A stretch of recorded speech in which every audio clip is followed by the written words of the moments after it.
አረ ስሙልኝ፣ በጣም መደመጥ ያለበት ታሪክ ነው። አንድ ወጣት መንገድ እየተጓዘ ትንሽ ጎልመስ ሸምገል ያለ ሰው ያያል እና አስቁሟቸው ሰላም ብለው ያቁኛል ያስታውሱኛል ወይ ይላቸዋል። እኚህ ሽማግሌ አላስታውስህም አላቅህም ይሉታል። እንዴ እርሶ እኮ የኔ መምህር ኖት፣ የተማርኩት እንዲህ ያለ ትምህርት ቤት ነው፣ ያስተማሩኝ እንደዚህ አይነት ትምህርት ነው፣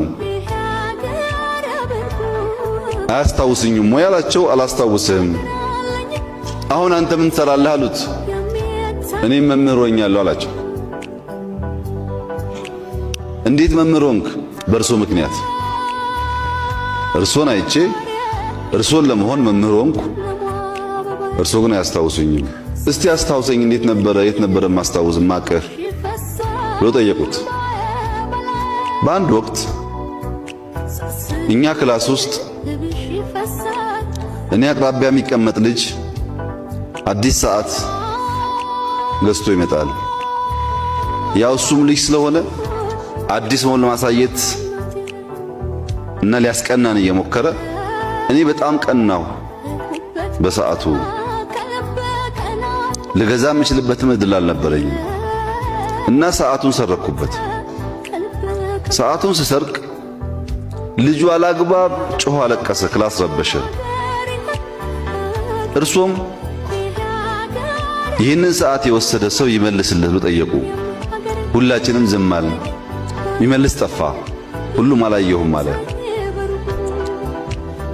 በዚያው ወስነው በሩ እንዲዘጋ አደረጉ። የክላሱ በር ከተዘጋ በኋላ ሁላችንም እንደምንፈተሽ ነገሩን። ስንፈተሽ ግን ሁላችሁም አይናችሁን ጨፍኑ አላችሁ አሉና አዘዙ። እርሶ ሁላችንም አይናችንን ጨፈን። ከዛ እየፈተሹ መሃል ሲደርሱ እኔ ጋር ሲደርሱ ሰዓቱን አገኙት፣ ወሰዱ። ግን ፍተሻ አላቆሙም። ሰዓቱን ካገኙ በኋላ የቀረውም ተማሪ እየፈተሹ ጨረሱ። ጨርሰው ተቀመጡ አሉ። ሁሉም ቦታውን ከያዘ በኋላ ለልጁ ሰዓቱን ሰጡት፣ ላለቀሰው።